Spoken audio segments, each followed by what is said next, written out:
take out that sheet I passed out.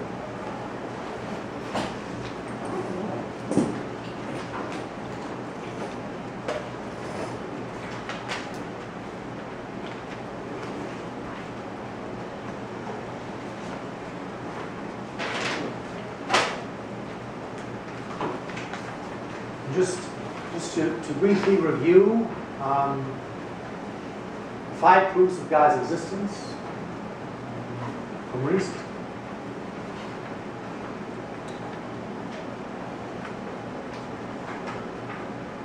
You can come to a knowledge that God exists by causality. Who's the uncaused cause? Luke? God. And it'd be a cause that's a first cause that started things off. God is the uncaused cause. Same with motion. It's got to be an unmoved mover. Reason tells us this. Things move because they're moved by someone, something. When you go back without end, it has to be an unmoved mover. There's order in the universe. The order in the universe reveals, for people that are open to it, a design. It looks like it was planned, it was designed. And here you can actually write in, it would help, the intelligent planner, and under there it may be helpful. We talked about the anthropic principle, okay? The article I gave you, well, that ties in with this, okay? Anthropic principle. It looks like, from what science tells us, all these factors came together for life on Earth. It's too unreasonable to think it all happened by chance. Mathematically, all these things had to take place. Physics and biology for there to be life on Earth. And the intelligent planner, this reveals an anthropic principle. There was an intelligence, an intelligent design, okay? Planner or design, okay? Intelligent design or planner, okay? And what was the design for? I'll ask the question again. Who was the design for? Exactly. For us, and for you and I. It's designed for us. That's what it looks like.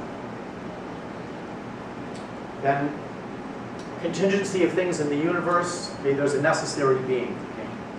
Contingency of things in the universe. Another word for that is dependency. Okay. A necessary being who's not dependent upon anyone.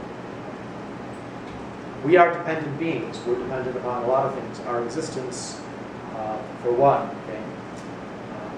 Contingency is, like I say, another word is dependence. Okay. We are not necessary beings, none of us. We think we are, and we're not in touch with reality. And degrees of perfection, the more philosophic argument. Okay. Now, those are classical arguments from reason. I'm going to pass out a sheet here. And this is actually from the Catechism of the Catholic Church.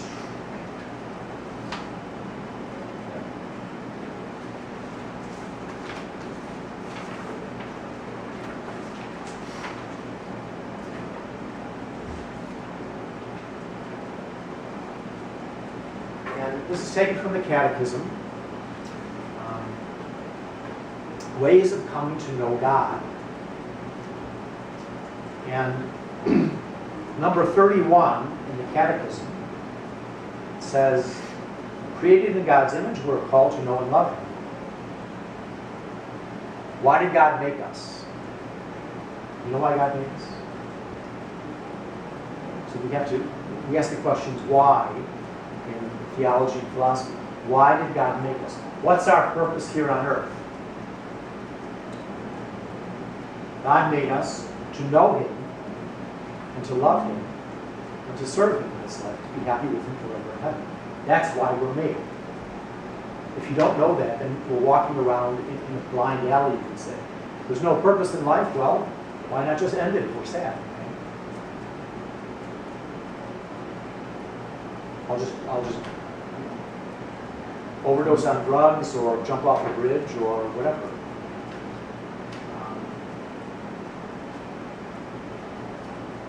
The line here says, God, created in God's image, meaning we have what? An intellect, free will, called to know Him and love Him. The person who seeks God discovers certain ways of coming to know Him, called proofs for God's existence. Not in the sense of proofs in the natural sciences, okay? Because we can't prove empirically that God exists. There's evidence out there from the sciences that tends to show an intelligent designer, yeah, but we can't prove God exists. That's empirical evidence. We're talking about a different way of knowing God. Not through the natural sciences, not empirical experiments, but rather in the sense of converging and convincing arguments which allow us to attain certainty about the truth. And here are arguments from reason and from nature. This is the sheet that I handed out, what I just went over. The world, starting from movement, okay? God is the unmoved mover. Becoming, which is causality. Okay? Things become, they come into existence, there's a cause. Okay? There's the first cause, an uncaused cause, that's God. Contingency, dependence upon another. We're not dependent. God isn't dependent upon anything. The world's order and beauty. Okay? And also, the Catechism doesn't list it, but the degrees of perfection I talked about. Okay? In the sheet I handed out. That's the fifth proof. One can come to a knowledge of God as the origin and end of the universe. Now, here's St. Paul. Easton, read for us what St. Paul says. Of the Gentiles, okay? For what can we know about God is plain that God has shown. Ever since the creation of the world, His invisible nature, namely His eternal power and deity, has been clearly perceived in the things that are made. What's St. Paul saying? This is from Romans chapter 1, 19 to 20. What is St. Paul saying in those words right there? We can see God through what He's made. Yeah. Because He's shown to us Through His creation. St. Paul is talking about what I went over there by use of our reason, okay? What can be known about God is plain to them. Them, who's them? It's the Gentiles who didn't have the Old Testament. They didn't have the law of Moses. But St. Paul is saying that it's plain to them because God has shown it to them since the creation of the world. His invisible nature, His eternal power and deity have been perceived in the things He has made. You can look at creation and come to a knowledge of God. That's what St. Paul is saying.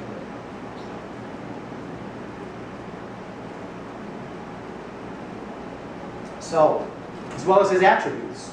What are some of His attributes that we went over yesterday? Name one of them for me. Someone. One of His attributes. What are the attributes of God? The perfections of God. God is all-knowing. cannot contradict Himself. Can't contradict Himself.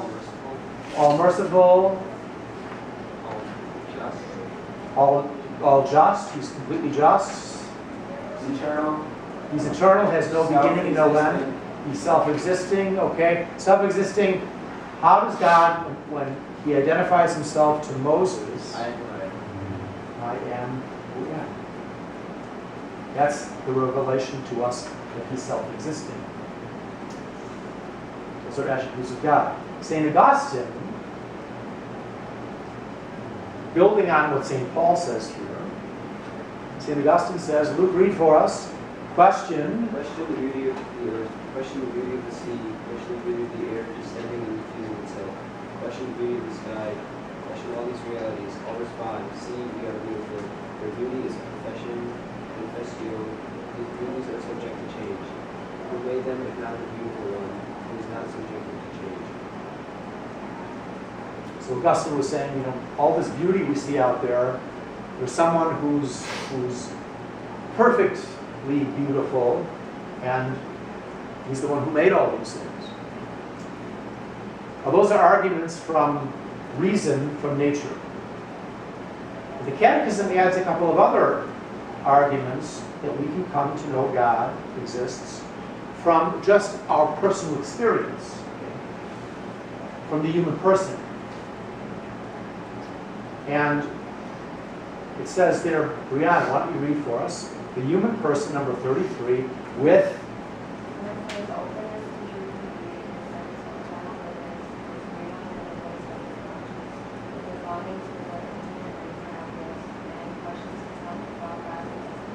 Okay, just stop there. Okay. So, our openness to truth and beauty, the human person, why do we have a mind? What is the mind made for? Do you remember? Our mind is made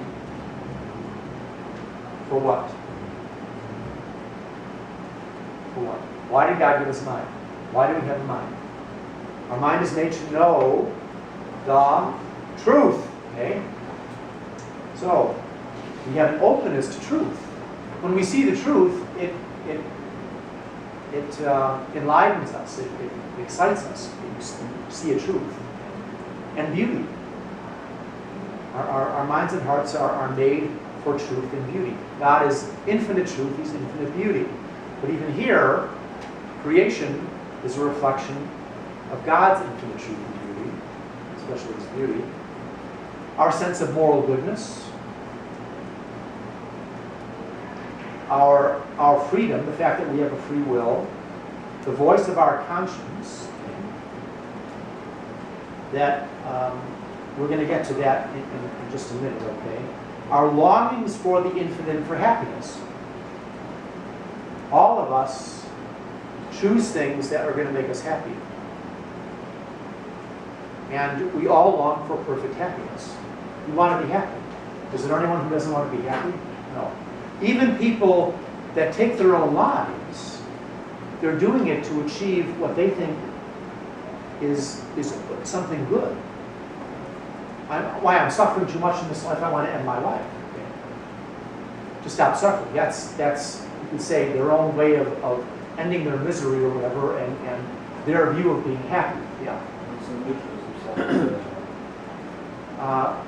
Objectively speaking, yes, because you're taking your own life. We don't have the right to take anyone's life, including our own. But subjectively speaking, God will judge. Yeah.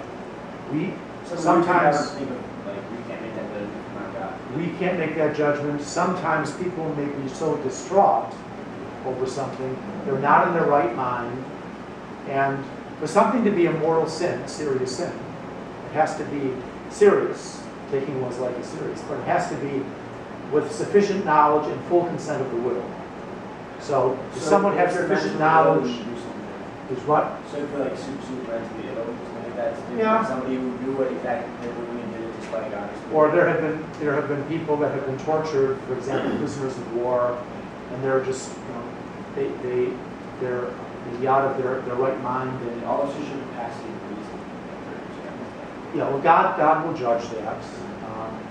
And even if someone were in their right mind, we still can't say, oh, that person went to hell.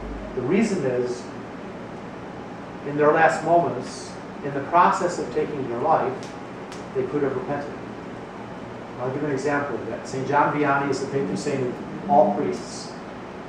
He, like Padre Pio, had the ability to read souls. People came to him from all over, in the little town of Ars, France. I visited his church twice. I offered Mass there. His body's incorrupt, right there in his church in Ars. St. John Vianney, people would wait in line. The line would be around the block. People would wait days to go to confession to him. You hear confessions 12, 14, 16 hours a day in the summer. And on one occasion, he's in the confessional, and he gets out, and he walks to the back of his church. And there's a woman waiting in line to come to see him. And he says to the woman, don't worry. Your son, between jumping off the bridge and hitting the water, repented. She was worried about her son going to hell because he had taken his life. St. John Mary said, no, he repented. Between that jump and his landing in the water and his death, he, in other words, had second thoughts. Even someone who pulls a trigger. I've had cases, sad where someone puts a gun to their head or a shotgun and ends their life. Even then, I can't say, oh, that person went to hell. Because in the process of pulling the trigger, they could have just thought, oh, what did I do? So we leave that to God's judgment. Okay? So, but we're made for happiness, and we long for happiness. As believers, we believe that our perfect happiness will be in heaven. But in heaven, there are degrees of happiness. What are the degrees of happiness dependent upon? Some people will be more happy than others in heaven. And the happiest people will be those who have attained the greatest holiness here on earth. Holiness leads to happiness. The holier someone's life, the greater God will reward them with the vision of God. They will see more beautiful things of God in their vision of God based upon their good life here on earth. That's God's reward. God rewards us. And so it says, man questions himself about God's existence. And in all this, he discerns signs of his spiritual soul. We have a soul. We're not just matter, in other words. Okay? The soul, the seed of eternity, we bear in ourselves, irreducible to the merely material. Well, that's not what Richard Dawkins thinks. Okay? Richard Dawkins thinks we're just a bunch of molecules and put together, and we happen to by chance, human life began to evolve, and here we are, and when we die, that's it. That's the end of our existence. Okay? That's kind of sad. But we have these moral arguments from the human person that lead us to believe that there's a God. And based upon those, another thing I put here, following that, in the bold, okay, the historical argument. Man, by nature, is religious. Every culture throughout the history of the world, you look at them, they all had some type of a belief system, some type of God or gods. Okay? What does that tell us about the human person? And people, what does it tell us? We have a desire to believe in a higher power. Yeah, I mean, people have just thought, gee, there must be someone up there who's in control of things, and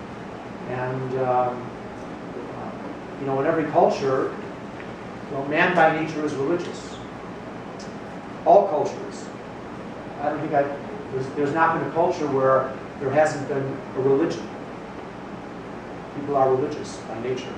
Now, some of the religions are not necessarily good. What would you say about Nazi Germany, communist China, big thing to not be religious, But that was the government imposing something on them. That wasn't the people at large. Yeah. But does anyone know about the Aztecs? The Aztecs, they performed human sacrifices to satisfy their god Huitzilopochtli, and Cortez and the Spaniards stopped that.